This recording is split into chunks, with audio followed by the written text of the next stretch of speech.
finding time for expressing yourself. For somebody, it could be as simple as just expressive writing. So don't lose yourself in the rut of working 9 to 5 and living for the weekends. Told you how to run the race. Every move was on the page, but I didn't like their way. We all came with it. When each of us was born, we came here with all the self-love, all the self-confidence, all the self-esteem. What happened is over time, the limiting beliefs, inner blocks, the luggage that we collected from people, it's just covering it up. No, it'll never be. I don't wanna let myself. If I were to summarize myself, I am a medical doctor, I am a clinical hypnotherapist, and I believe in loving what I do and doing what I love.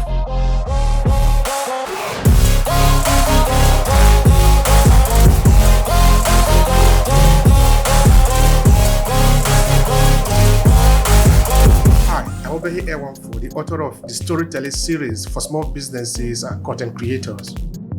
In Obehi Podcast, we talk about the power of your story, your narrative, and why you should own your voice. Whether you are a small business owner, a content entrepreneur, or you simply want to build your influence, storytelling is probably going to be your best instrument to connect with your audience. So join the awakened few who are owning their voices. Now let's get started with today's episode.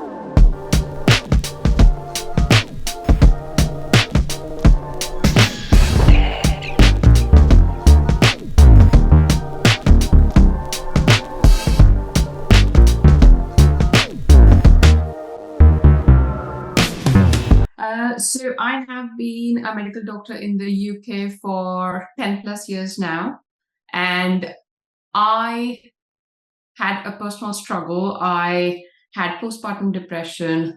I was in a very dark place. This is where I found rapid transformational therapy. And because I had such great transformation with it myself, that's when I decided to train in it. I trained it virtually and then in person. And when we talk of therapy, it's always thought like, it's endless sessions. That's not true. You get to the crux of it. What is the limiting belief? What is the block? You work at it, you reframe it. If I was to summarize myself, I am a medical doctor. I am a clinical hypnotherapist, and I believe in loving what I do and doing what I love. So that is what gives you fulfillment. That is what gives you joy. And I would say on a daily basis, not like when I go on a holiday, but on a daily basis. It's been a few years. I always thought like, there was this calling, I am meant to do much more than what I'm doing right now. Also, I just realized I'm living for the weekends to come, and that's not a great way to live. So when I embarked on motherhood, my little one definitely deserved my time. So I was like, okay, I want more work-life balance in my life. And there were personal struggles as well. As I said, I was in a dark place with COVID, with maternity leave. I think with maternity leave, I had time to stand back and look objectively at my life decisions. And it's like, is this all that I want to do for the rest, 30 more years of my working life? And the answer was no. So this is where the whole journey started. And when I found RTT, when I had the RTT session, the transformation I got from it was my push towards, okay, this is it. I want to learn it. I want to be the best at it and help everyone I can with it. So as I was going through your LinkedIn profile page, I saw something that I really like and really sort of stand out to me. Overcome, overwhelm. So I don't know if you want to spend some time explaining what you mean by that. If I talk to any fellow professionals that I work with, I talked about work-life balance. I talked about when you're dealing with other human beings as patients, as clients on a daily basis, there are moments of great overwhelm. You want to be the perfect doctor, the perfect parent at home, the perfect partner. This striving for perfection or being the best I can sometimes can lead to overwhelm. This is where you need to realize that, yes, as I was taught about being compassionate to everybody else, but it starts with self-compassion. If I am not compassionate enough to myself, my own cup is not full. And when my cup is not full, I have nothing to give anyone else.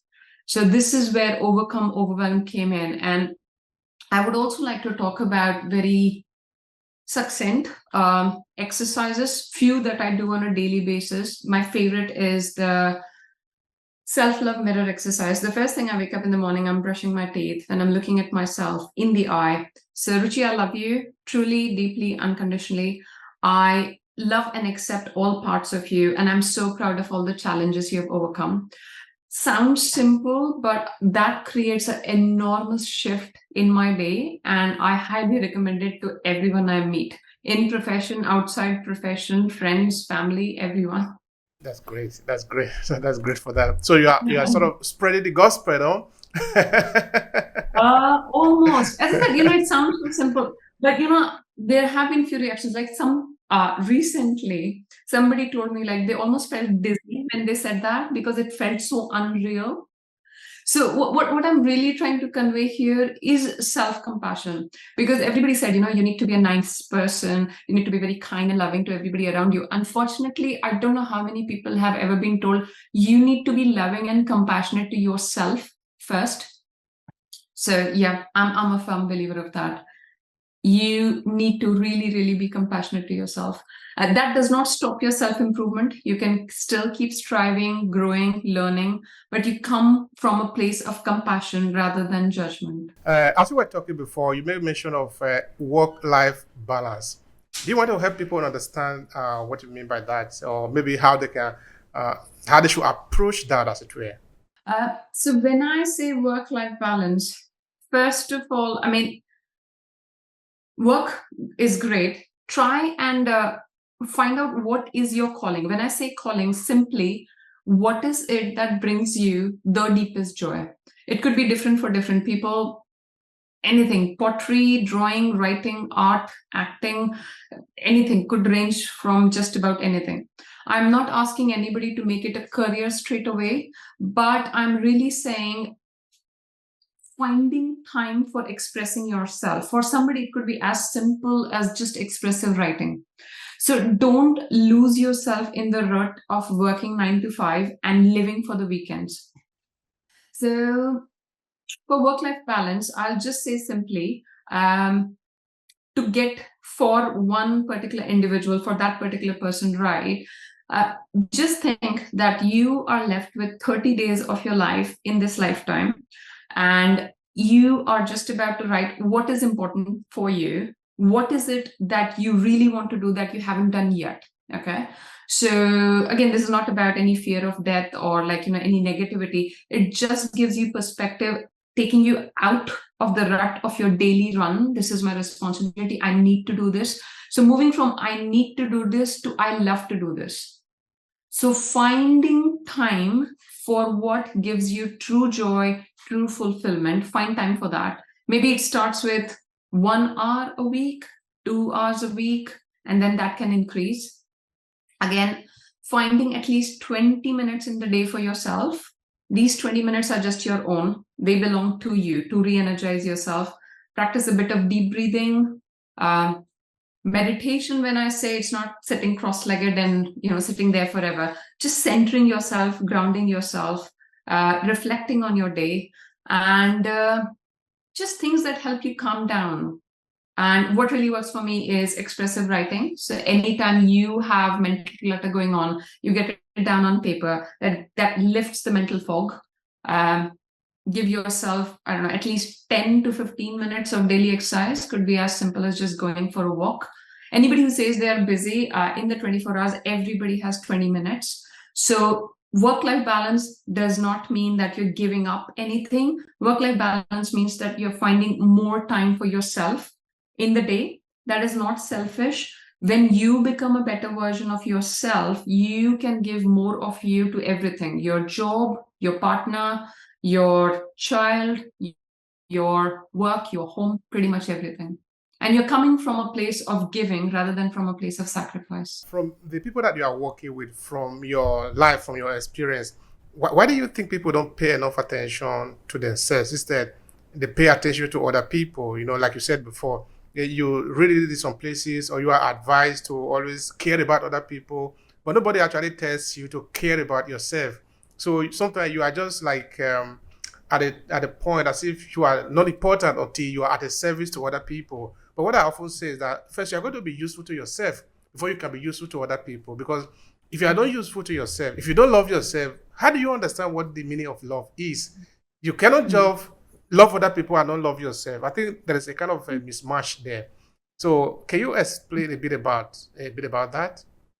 I would say we were all born with self-love, self-acceptance, all the confidence that we needed. Fortunately, unfortunately, what happens is through the upbringing, you meet a lot of people in life. I'm not saying everybody has a malintention, but it's like parents, teachers, peers, your early life carers.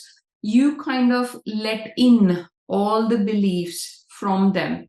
And I'm yet to meet somebody who would not tell me that as a child they were never compared to somebody else. A teacher did it, a parent did it. You did it to yourself, comparing yourself to another sibling, another friend. A teacher said, oh, you know what, that child is better than you at drawing, painting, maths, academics, sports, something. So we live in a culture where somehow, to start with, we are always told, oh, you know what, that person is better than you, or that person is doing that better. So our comparison is always outside there. I'm yet to meet somebody who was told as a child, you are enough. You are enough just the way you are. You do not need to compare yourself to anyone. And I think I tell that to my 2-year-old every single day. I don't know how much of it he gets it, but I do tell. Because when you feel enough, that is where self-love and self-acceptance starts. I think the worst form of lack of self-acceptance can amount to even autoimmune diseases, which can be chronic fatigue syndrome, skin patches, vitiligo. It's like, what is an autoimmune disease? It is basically your body rejecting a part of you. So, yeah, I mean, it can range from lack of self-love, lack of self-esteem, low self-confidence. Worst form would be autoimmune disease. If somebody were to meet you and maybe this individual do not have self-confidence, because at least it usually do boils down to that, no? Either you don't believe in yourself, you don't love yourself, or because if you believe in yourself, of course, people will say you are egoistic sometimes, no? Because you pay attention to yourself, but that doesn't mean you don't pay attention to other people. Just that you realize that in your little universe, you are at the center of it. This is the way it's supposed to be for everybody. But somehow we have culture that have taken away the people from their center and put them at the service of other people. Can be maybe because they are educated to be exploited or for other reasons. But the point is that even if you are in a community of people, like maybe, for example, the culture I'm coming from, the African culture, is okay, you are coming also from Eastern culture, no? These are very community-oriented culture compared to maybe in the West. But even in those cultures, you need to also exist as an individual before you can exist as a group, because you just cannot simply be a member, as it were. But as a member, for you to make a better contribution, you need to first of all be as a single. Then you can then be useful as a group. So how would somebody build that kind of confidence? Say maybe the person is coming to you now to understand how to build self-confidence. What are the strategies? Help me understand that. Right. So first of all, what you said is extremely true. I think there are certain differences between Eastern and Western cultures. Everything has its pluses and minuses. How I would say is, when you are a part of a community, so you're being told how to give, great. But this is you, the cup, and you're giving. What is not taught is how to keep filling up the cup. So when you're not filling that up, you are empty. There's not much to give. That's the first part. Second part is, what would be my strategies? So first of all, as I said, if somebody told me, well, I'm feeling completely down in my life, I've got no self-love, no self-confidence, and absolutely no self-esteem, I would say, first of all, start with the self-love mirror exercise. Do that. Second thing is, I would like them to make a note of, so what is called the reverse gap exercise. So what you do is you make a note of everything, every personal, mental, emotional, professional, every challenge that they have overcome in the last 10 years. Okay. So when you write it down, give yourself some time, focus, write it down. and read it back to yourself. This will give you the bigger perspective. When we lose ourselves in a problem, we are like looking at a tree trunk and not the whole forest. So it will widen your horizon and actually give you an idea of you are far more brave, far more courageous, and you have overcome far more challenges than you think. So that's the second thing. Third thing, I would say, if you feel worked up about doing something, deep breathing is extremely helpful. What I practice myself is what I call the 5-5-5 exercise. So 5-5-5 is if you're feeling worked up, you don't know where to go from there, just deep breathe till 5, hold for 5, release. Now, if you are, I don't know, wherever you are, you can do it anywhere. That clears up the mental fog. When you're like, okay, I'm completely cluttered, I don't know where to go from here. So you do the 5-5-5 exercise. Once you're done that, if you suffer from really low mood, anxiety, havening helps. Havening is basically like, so not like holding, like a deep tissue massage. You're holding yourself tightly. You keep breathing, and as if you're pressing your arms all the way through, and then you go up. So you can do the 5-5-5 and havening together. This will clear up the mental fog, right? That is where you can do the self-love mirror exercise and the reverse gap. Once you're done with that, of course, commit to yourself to take one step every single day. I mean, we are always taught like overnight sensations. Oh, you know what? I overcame that overnight. No, it's like small baby steps every single day. And another thing, that the self-confidence you're looking for, the self-acceptance you're looking for is not out there somewhere. We all came with it. When each of us was born, we came here with all the self-love, all the self-confidence, all the self-esteem. What happened is over time, the limiting beliefs, inner blocks, the luggage that we collected from people is just covering it up. So all we need to do is we need to separate out and uncover that. And while you do that, that is when you let your inner magic come out, your inner light shine bright. So confidence, self-esteem is not out there somewhere. It's just in here. It's just covered beneath layers and layers of social conditioning, limiting beliefs. That's what we need to rub out. Thank you so much for that. Now, if you look at what you do today in your business, in your coaching, you do coaching, right? So basically, I divide my week into two. Mondays and Tuesdays, I am a specialist in the doctor. Wednesday to Friday, I work as a clinical hypnotherapist. So in the post follow-up sessions, there's a strategy session. So yeah, but mainly I work as a clinical hypnotherapist. All right. Now, as a therapist in your work, what is a kind of the central message that somebody wake you up, you say, okay, this is my message, this is what I'm projecting to the universe in your line of business. Tell me about that and explain why that is important for you. So I'll talk to you. So there are three things. There is a job, and there's a calling, and then there's a mission.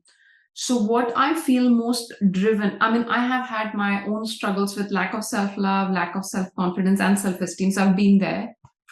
My mission is to literally help people uncover these layers of all the limiting beliefs, inner blocks, covering their true self, their authentic self. So it's like we are all magical beings, we are all different. We are not all robots. We all think different, feel different. We all have our unique talents, and we are here to give to the world that particular unique talent rather than comparing ourselves to other people. So my mission is to help people get rid of all the trash that is lying on their unique talent, their confidence, their self-esteem. And how do we do that? Some blocks are conscious, some blocks are so deep that they're unconscious. Conscious blocks, yes, coaching can help. When people tell me, oh, you know what, there's something holding me back, but I'm not sure what that is. And because I think I energetically attract low self-confidence, low self-esteem, because I've myself worked on it. When I get to the session with low self-confidence, low self-esteem, inevitably lack of self-love, lack of self-acceptance comes up. So these are like doors with big locks on that. So once we make the inner journey, once you dash those doors in, these big doors, get the locks off. You keep going, keep going, keep going. And why? So just, I mean, I'm a very visual person. So if you think of it like, we are all born like these diamonds, with unlimited shine. And now this diamond is covered with so many layers that you have forgotten that the shine even exists. And now it's like layer by layer. If you just remove all of that, you're just letting your inner light shine bright. Be truly, completely, authentically the best version of yourself. How can people connect with you? Those who want to do business with you, those who see what you are talking about, they want to connect with you. Share with them. Sure. So I've given my Linktree link and the YouTube link. So with the Linktree, all my social handles are in there. And if people want to get in touch with me, the best way is to book a discovery call. The discovery call is an obligation-free 30-minute conversation, which is about what is RTT, how it works, are we a right fit for each other? And that is where we go from. So I offer 2 different packages, and the transformation is basically, I think it's invaluable because we don't keep any trash in our house. We don't keep our houses covered in trash. So why keep our inner magic covered with trash? So time to get rid of the trash, which is inner blocks, limiting beliefs, out of the way, and just be able to do whatever it is, what your deepest calling is, what you're meant to do, letting your inner light shine bright. And again, back to it. Sorry, I get carried away. I love that so much. Best way to connect to me is my Linktree handle. You can set up a discovery call with me. And if you are wanting to listen to the podcast and things, they are generally there via the YouTube that you can get to. Another thing I would like to mention is I am going to be hosting a live inner child healing meditation this Friday, 30th of June, 10:30 morning British summer time.